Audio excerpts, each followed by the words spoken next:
to where we're supposed to be in the Amud Yomi today, and we left off at the bottom of Ches Amud Aleph, 2 lines from the bottom of the Amud, with the Gemara asking the question, Kaman Azla Had Rabban. Whose opinion is this? This following brisa. It says, Ein bein kohen asarif es apar lekohen gadol b'yom kippurim. There's no difference between a kohen that is burning the paraduma and the kohen that is the kohen gadol for Yom Kippur. Ella, turning over to Ches Amud Aleph, Ella shezeh prishasai lekedusha ve'echav hakanim nogim by v'zeh prishasai letara ve'ein echav hakanim nogim by. This one, these kohanim, his fellow kohanim, are allowed to touch him, and that one, his fellow kohanim are not allowed to touch him. Says Rashi, what's this talking about? Shezeh prishasai lekedusha likanis lemachane shechina v'lo yehei liboy zacha alav ve'yeh nivdal mikol kol shreish shechala alav ima behibadla soy min habrios. This one has to be separated for kedusha, that he shouldn't be. He's allowed to be with other kohanim. The other kohanim are allowed to touch him. The kohen gadol is getting ready to go into the Kodesh HaKodashim. He should be in the right mindset. But that's for the sake of kedusha. But this one, the kohen that's burning the paraduma, has to be as tahor as possible. And his fellow kohanim are not allowed to touch him. Says Rashi, lahachmim b'tarasayim mipnei kal sha'izbay letama b'yayim la'adbila lahizm livin shel tzedakim lachen ichmir b'tarasay shelo yeh adam noigvay. Says Rashi, and we've seen this earlier in the Masechta, because we are going to intentionally be mitame him with a small level of tumah on the day that he is doing the paraduma. We don't want him to take this lightly at all. And the reason that we're going to be metamim is so that the tzedakим are dissuaded from advancing their arguments. But because of that, we're going to be machmir to make him as tar as possible. That's why we put him in a special place in the Beis Hamikdash complex that only has kelim that are made out of earthenware or made out of stone. Says the Gemara as follows, Kaman, whose opinion is this? Oikar Remeir, Oikar Rabbi Yossi. This goes well according to Remeir and Rabbi Yossi. Di'i Rabbi Chanin was Kanan Kanim, but it cannot be the opinion of Rabbi Chanin is Kanan Kanim. Why? Ha'ikanami ha. Because what this brisa says is, Ein Bein, there's no difference between these two Kahanim. But Rabbi Chanin is Kanan Kanim has an additional difference.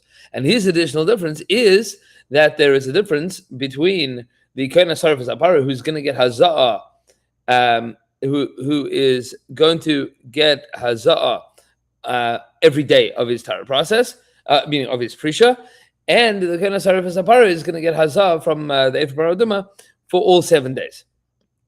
Says the Gemara as follows. Maskif la Rabbi Yossi Rabbi Chanina. Rabbi Yossi ben Chanina challenges this whole thing. And he asks the following question. Bishlam Rishon, it makes sense that we would sprinkle him on the first day. Shemesh Lishi. Maybe he became Tamei 2 days ago. Sheni Shemesh Lishi. The second day of the week, maybe that's the third day of his tumah. Shlishi Shemesh Lishi. The third day of the week that he is being separated, it makes sense that he would be sprinkled maybe the third day since he became Tamei. Chamishi, the fifth day makes sense because maybe that's the seventh day. And Shishi Shemesh Shvi. And the 6th day, maybe that's the 7th day. And Shvi, Shemesh Shvi. The 7th day, maybe that's the 7th day. El Revi Lamali has our klal. But Revi, the 4th day of the week, doesn't make any sense. Doesn't make any sense. Why? You cannot say that maybe this is the 3rd day since he became Tamei. Why? Because he's been separated for the last 3 days. This cannot be the 3rd day of his tumah. But it for sure isn't the 7th day either. Because if that's the 7th day, then you're in trouble that he never had a day shlishi before that. So when the Mishnah says that we're going to sprinkle him for all 7 days, it has to be that you're not sprinkling on the 4th day. There'd never be a reason to. Says the Gemara, Ula Tamech. Yeah, it's a good question, but I've got another good question for you. And according to your reasoning, hazah kol shiva mi'ika, you would never actually ever have hazah for all 7 days, even if you did sprinkle him on the 4th day. Why? Because we hold the hazah shvus, that hazah is a shvus, meaning it's an isur midrabanan to do it on Shabbos and Yantiv. You're not allowed to be mitahir somebody from their tumah on Shabbos or Yantiv. Ve'ein adechas Shabbos, and it's not going to push off Shabbos. Meaning, we don't violate the shvus on Shabbos. Ella my islach lememar. So what can you say? Shiva levar mi Shabbos. You have to say that it's 7 days, except for the 1 day of the week that it fell out on Shabbos. So too you would say Shiva levar mi Revi, that you sprinkle him all 7 days, except for the 4th day of his sequestering. Amar Rava says, I'll tell you how this plays out. Hilkach, therefore, Kohen Gadol b'Yom Kippurim, the Kohen Gadol, the goes into the Kodesh HaKodashim on Yom Kippur, delay b'didan tali milsa, ele b'kviyas odiyarcha tali milsa, so that the days of the week are not determined by us, but determined by the moon, meaning determined by when the Eidim come and when they testify that it's the Rosh Chodesh. You cannot preempt what day of the week Yom Kippur is going to be on. So in all of those cases, you're going to separate him on the 3rd day of Tishrei, meaning Tzom Gedalia. Tzom Gedalia, you are going to be mafresh him from his home. You're going to put him in the Lishkas Parhedron, and that's where he's going to be, regardless of what day of the week. V'chol ema is dimis Rabbi Tlasav Tishrei. Whatever day of the week, the 3rd day of Tishrei falls out on. Mafreshinle, that's the day we're going to separate him. Avhal kohen asar v'sabar, but the kohen that is burning the paraduma, didn't tell him, so we determine when he is going to, what day of the week is going to burn it. Mafreshinle b'revi b'Shabbos. We always separate him on a Wednesday. Why? And that way, his 4th day will always be a Shabbos. The day that we couldn't sprinkle him anyway, that's the day that we are going to that we are going to make sure it falls out on the 4th day of his sequestering period, and that way we'll be able to cover as much tahara process as possible. Okay. Now the Mishnah, the Gemara returns to the Lashon of the Mishnah, Lishkas Parhedron. What exactly this Lishkas Parhedron was, and what happened there. Says the Gemara as follows. Tanya Rabbi Yehuda, says Rabbi Yehuda, V'chi Lishkas Parhedron Hayisa. Was this really the Lishkas Parhedron? Halo Lishkas Balvati Hayisa. It was the Balvati chamber. Why do you call it Lishkas Parhedron? It was really Lishkas Balvati. Says the Gemara, Lishkas Balvati. Once upon a time, they used to call it the Lishka of the Balvati. Balvati meaning the administrative authorities. But in the days of the second Beis Hamikdash, and we're going to see this much more over the next 2 Amudim, because in the days of the second Beis Hamikdash, the Kohanim Gedolim would bribe their way into being the Kohen Gadol. And they would switch out every 12 months, meaning nobody lasted a year, Rashi says. Many, many times they died. And we'll see this on the next Amud. They became like the Parhedron of the counselors that were switched off every year. Rashi says, the king would switch out his cabinet every 12 months. So it was almost a mockery that they called this the Lishkas Parhedron, because the Kohen Gadol is in this year, is out by next year. And that's why they called it this. Tanan Hasam, we have a brisa that says, we'll see what the relationship is over here. But the Nachtam, the bakers, the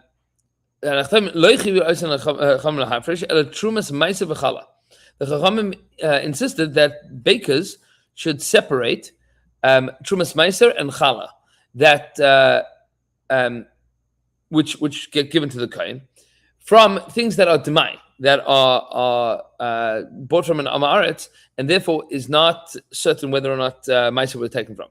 So they told the bakers, you have to take off, meaning when you buy the flour from Amaretz, you have to take off Trumas Meiser and Chala. Those things go to the Kohen. Bishlam and Truma Gedola Loi. Why didn't you have to take off Truma Gedola? The Tanya, meaning the Truma that goes to the Kohanim, The Tanya, because the Brisa says, Lefi sheshalach b'chol gvulei Yisrael, because the Kohen Gadol sent people around to all of the borders of Eretz Yisrael. And they saw that the only thing that the Amei Haaretz did was they took off Trum Gedolah. Meaning, who was this? This is Yochanan Kohen Gadol. He was the one that made the Gzeira on Demai. In the this is the Gemara. Rashi says the Gemara in Soita, Perik Egla Aruf Daf Memches. Yochanan Kohen Gadol was the one that made this Gzeira on Demai. That you have to, that there's this institution called Demai, because we're worried that the Amei Haaretz have not taken off the Trumas Maseches. But they do take off Truma Gedolah. That's what they found. Meiser Rishon Meiser Ani Namiloi. So they also don't take off Meiser Ani, Meiser Rishon, that goes to Levi, and Meiser Ani, they also don't take off.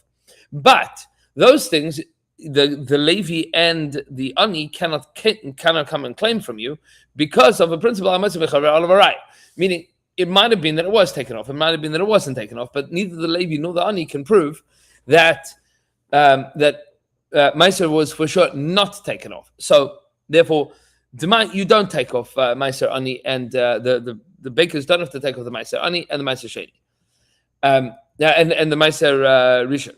Ela Meiser Sheni. What about Meiser Sheni? Nirvashu v'nisku v'nechlu v'Yerushalayim. Let the baker take it off and take it up to Yerushalayim, eat it in Yerushalayim. Amar Ula says, Ula mitaksha parhedrin halalu chayvtin oisem b'chal yebres chaydish. Because the parhedrin come and they beat up the bakers every 12 months. And they say to them, Michru b'zal, sell for cheap, sell for cheap. Lo ya'atruchu rabbanan, the rabbanan didn't insist that the bakers should have to take it up to Yerushalayim. And says Rashi, so how could you eat it? It would still be tevel. So they said, what they concluded is that the majority of the Amei Haaretz do actually take up Trumas Maseches.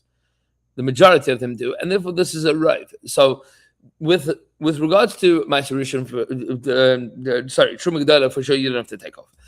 Chala and Trumas Meiser you do have to take off, because that would be Neser Kares, Chara. And Meiser Ani, Meiser Rishon, Mechaver Alvarai. What about Meiser Sheni? Here the Chachamim were Mekel. So this is with regards to the Parhedron. It says the Gemara, my Parhedron. What exactly is Parhedron? Is Parsi, means people that are appointed. Pikidei Melech, Rashi says. Amar Rabba Bar Chana Amar Rabbi Yochanan, and says Rabba Bar Chana in the name of Rabbi Yochanan. What does the pasuk mean when it says? And this is a very depressing piece of the Gemara. What does the pasuk mean when it says Yiras Hashem Taisiv Yomim Ushnois Rishayim Tiktzarna? One who fears Hashem has Hashem makes you live a long time, and the years of the Rishayim will be cut short. So Yiras Hashem Taisiv Yomim, the fear of Hashem, will add days. Zem This is the days of the first place. Hamikdash. She'amad arba me'as v'esr shanim. That stood for 410 years. V'lo yishimshu bai ela yud ches kohanim gedolim. And there were only 18 kohanim gedolim. Hold on. There were only 18 kohanim gedolim in that entire process. U'shnais rishayim tiktzarna. What does it mean that the years of the wicked will be cut off? Zem mikdash sheni. This is the second base hamikdash. She'amad daled me'as ve'esr mishana. That stood for 420 years, 10 years longer. Rashi says that's pshat. Rashi quotes that's pshat in the pasuk in Zechariah. Gadol yeh habayis hazeh archim in Rishon. That the second base hamikdash will be greater than the first. It lasted for 10 more years. At least that's Shittish Rashi. Big machlokas at the beginning of Maseches Rosh, which Shom will get to. It turned out that in that 420 years, that there were more than 300 Kohanim Gedolim. Tzemehem mem shana shishim Shimon HaTzadik. Minus the 40 years that Shimon HaTzadik was the Kohen Gadol. Ushmainim shishim Yochanan Kohen Gadol. And the 80 years that Yochanan Kohen Gadol was the Kohen Gadol. And the Eser Shishim Yishmael ben Pabi, and the 10 years that you had Yishmael ben Pabi as the Kohen Gadol, V'amri La, and some add to this Yud Aleph Shishim Yishmael ben Charsum. Now the 11 years that Rabbi Elazar ben Charsum was the Kohen Gadol, Mikan va'elech tzeva chashuv, kol echad ve'echad lahis din shnasai. Comes out that you find from here that each one of the remaining Kohanim Gedolim did not even complete a year. Meaning, they averaged out that it wasn't even one per year, it was more than one per year, which is a devastating reality. And we will leave it here. The Gemara is then going to discuss, starting from from the bottom of Tes Amud Aleph, the reasons that the different Bate Mikdash and Yerushalayim and Shiloh and the Mikdash and the Mishkan were destroyed. We'll get to that tomorrow. Everybody should have a wonderful evening, and looking forward to finishing finishing this Amud. And by tomorrow we are Baruch Hashem up to date. Everybody should have a wonderful day.